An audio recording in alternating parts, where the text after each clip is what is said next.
Hi, this is Diane Moore from the Chattanooga Public Library out in the garden picking some of my peas. Now I don't have a lot of pea vines. There might be 15 to 20 pea vines, but that's plenty for myself and my husband. There's enough for a good stir fry. We like the snap peas and the sugar peas that you can just eat the whole thing.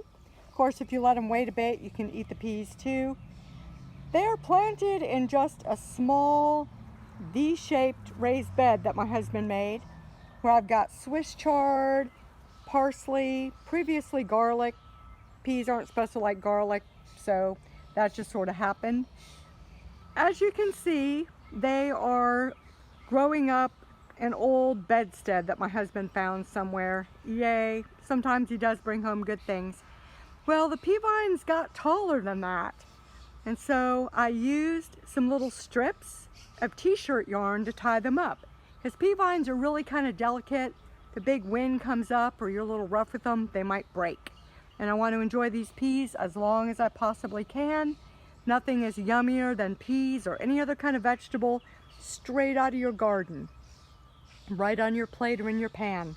So I thought that we should talk a little bit about old T-shirts in the garden. So we're just going to walk over here again, trying to quickly go past unfinished projects that look messy. Yep, beauty lilies from my mom, one that just sprung up all by itself, and a coneflower of all places. We're going to walk right over here, and we're going to talk a little bit about old T-shirts. While you're spending all that time at home and everyone's cleaning and clearing out closets, everyone has too many old T-shirts. I've asked myself many times, really, how many old T-shirts do you need to go out and work in the garden? I know I have more than I need. So I've been trying to take the advice of one of our crafting with craft beer classes that Jackie and Chrissy did. They made tea yarn, or yarn that you make out of old T-shirts, and they made cat and dog toys. Now I made one of them. It's not trimmed up. For my mom's dog, we're going to see how that works when I go up there later today. When you start to cut the T-shirts apart, you try to make a continuous round, and I'm not going to try to do that today. But on some T-shirts, you'll find that they are knitted in a tube. And then other T-shirts will have a seam on either side, like a lot of other clothing do. When you're trying to make something out of the T-shirts and you have that seam, it's not as nice to work with. But for masks, for dog toys from crafting with beers, or for tying things up in your garden like tomatoes and peas, doesn't make any difference at all. When you finish cutting the bottom of the T-shirt, you're going to have the top of the T-shirt left. The two sleeves, the neck, and a little bit of the T-shirt like you might have worn back in the 70s. But if you're my age, you're going to bless the rest of the world by not wearing things that let your belly hang out anymore. So what you can also do with that part is not waste it. There are YouTube videos that will show you how to take almost every bit of that T-shirt and make it into tea yarn so you have plenty for your project. Or something else you can do with them, if you ever find an old water bottle sitting around. Now, I'm not talking about taking the ones that your water guy is going to come get or steal them from the office. But if someone's moving or they're an old, outdated kind and the water company's not using them, then what you can do is cut that puppy in half, or get your husband to do it like I do. You're going to turn the top part upside down and set it right on the bottom. I would advise smoothing the top. Depending on how you cut it, it can be a little bit rough, and you don't want that. The bottom part, spray paint some color, red and a really ugly kind of a rusty orange color is what we had around, so that's what we used. Any color will work. What you want to do is keep the sun from getting into the bottom part, which becomes a reservoir for water and growing algae. And then what you do with that T-shirt is just tie a knot in it. It doesn't have to be super long, it can. And then what you want to do is dangle that down the hole. Just stuff that down the hole. The knot lets you make sure that it doesn't go all the way down. Okay, that's kind of a blurry little bit there. But what I've done is pull it down so it's going to hang into the water. And then the knot is going to keep it from going all the way in. The rest of it doesn't matter, especially if this is a 100% cotton t-shirt. You're going to find that over time it's going to deteriorate. So by the time you have planted whatever it is in here and it's run its season, or it's starting to look a little like it needs to be repotted or divided, it won't matter. It'll look pretty great. Then you're going to want to put your soil in. Go ahead, put your soil, put a little bit of fertilizer. If it's going to be food, make sure it's some kind of fertilizer that's organic or good for food, or whatever you prefer. Shovel some dirt in there. I always like to keep a bin ready with soil, with food mixed into it. I think I said before that I found out that when you start seeds, I don't know where I got the idea that you didn't want to put fertilizer in until they started coming up. That's not true. You want them to have the best start ever. All right, what I am planting in here is mint. I have peppermint, I have Thai mint, I have chocolate mint.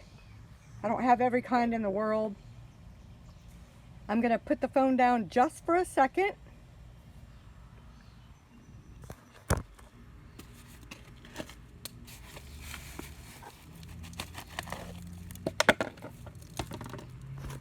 Believe me, nothing untoward was happening. This is a mojito mint plant. It's actually a spearmint. I was looking for something to keep the ants out of a blueberry bush. Almost lost that battle and the plant's still alive, but that was a rough thing. They were not impressed at all by the spearmint. Maybe your ants will be, I don't know. I'm gonna stick that in there, and I just wanted to show you. I've pinched off a couple of little bits of this mojito mint and labeled it so I won't forget what it is. I've stuck them in dirt. I've done it in water as well. In about a week, they will root. You'll have new plants for yourself if you want tons and tons of mojito mint. And yes, I am the kind of person who will go in a place where they serve drinks, sitting at the bar waiting for my friends, where I don't drink alcohol, but I ask, say, are you using real mojito mint for those mojitos? They don't always, but you can make sure that you do in your own home. Mints are wonderful plants. Again, they're something that are really hard to kill, which can be a bad thing. I lived out west for a long time, and I read a wonderful thing in a gardening magazine about taking crockery, terracotta pots, breaking out the bottom, planting your mint, putting them in a cool arrangement. Of course, out west you can mulch with, stones or pebbles or something like that. And there you were. You contained those naughty mints. They stayed right in those containers, and you had lovely mint. It was wonderful. Then I moved here to the south, the southeast. I did the same thing. Had a little part of my yard that was right by the house, next to the sidewalk. You want your herbs and your things like that to be where they're convenient. If you have to walk way out to your garden, you're not going to take very good care of it. Planted those puppies, several different kinds. I think I had pineapple mint and spearmint and peppermint, I don't know what all, several different kinds. Whatever I could find at the garden centers around, steal from my mom. That was great for about 2 or 3 months. And then all of a sudden one day I noticed the mints had escaped. They got out into the yard, and once they get into the yard, I guess you can mow them. They become like any other really invasive weed, really hard to get rid of. Not nearly as hard as Bermuda grass, let me tell you. But not where you want it to be. My mom has a section of her yard.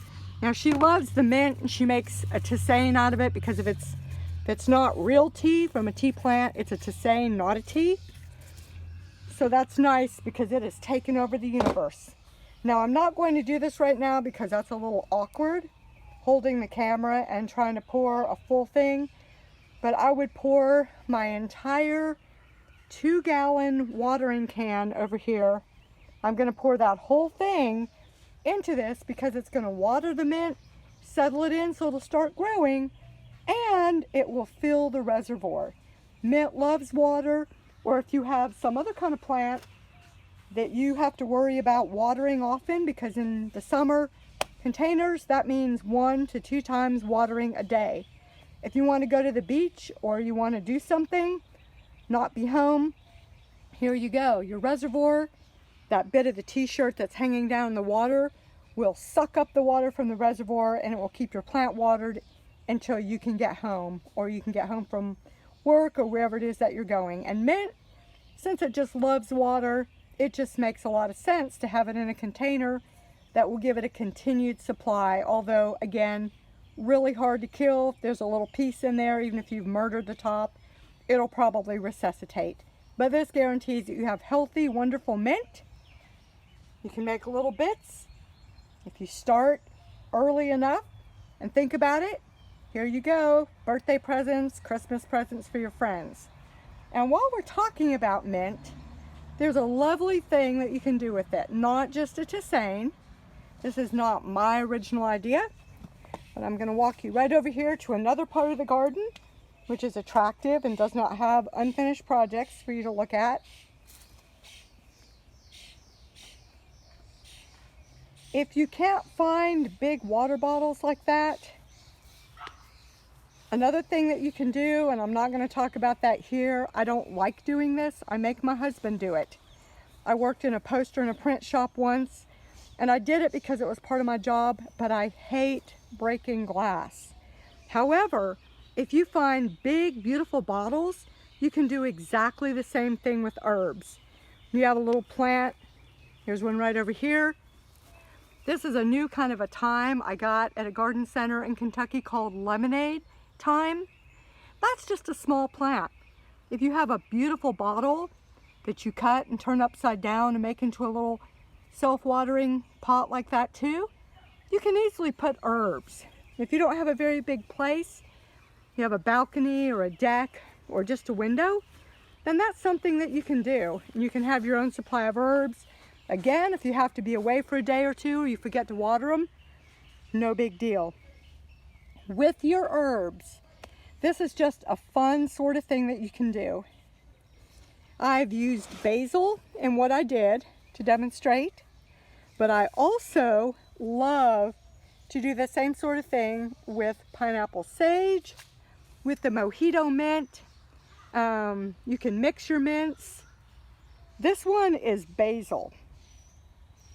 I love to buy something that's in a beautiful bottle like this that you can reuse.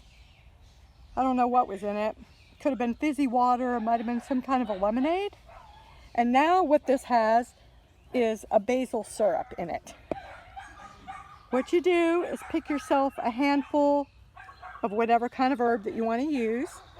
Pineapple sage, basil, lemon basil, lemon thyme, orange thyme, whatever floats your boat. And you can even do a combination. Lavender, also blueberries, strawberries, blackberries. You can make yourself a blueberry lavender syrup if you want to. Alton Brown has a really good blueberry syrup recipe. You can use that for any kind of berry. You can go to something like Food Networks or just Google it. You can find recipes, not very difficult. With the herbs, you're going to pick a handful. Yep, that's my handful. If it's an herb you like a lot, pick a big handful. What you can do is make some, try it, and then just judge from there. So you're going to take 1 part water and 1 part sugar. This particular recipe called for 2 cups of sugar, 2 cups of water. Boil your water, put your sugar in it, watch it really carefully, make sure it's totally dissolved, but don't boil and boil and boil it. You can make it a little thicker if you want, but please watch it really carefully so you don't make candy instead of syrup. Then when it's nice and dissolved and it's still super hot, You're going to take your leaves, whatever it is, or a combination of your leaves, and then you're going to do what we call muddling. Sounds like something you would do to make a drink for James Bond 007. I use this old potato masher, and I just kind of put them in the syrup, because this is, you can put this in a non-stick pan as well, or even a big measuring cup, and you're just going to mush them and squish them and crush them up a little bit to let all the flavor and the essential oils out. If you don't have something like that, use a wooden spoon, or if you don't have anything like that, you can just put those in some cheesecloth or even white paper towels if that's all that you have. Wrap them up in there, make sure your hands are clean, and just twist it around and crush it, and then drop them down in your liquid. What I like to do is, after I've muddled them, let them seep until the house smells wonderful, like basil or pineapple sage or whatever it is that you're doing. Then I like to strain it into a measuring cup that has a little lid on it, so a little tip, so it makes it easier to pour. And then strain it through this. Again, if you put them in paper towels or cheesecloth and wring it out, whatever you have that works.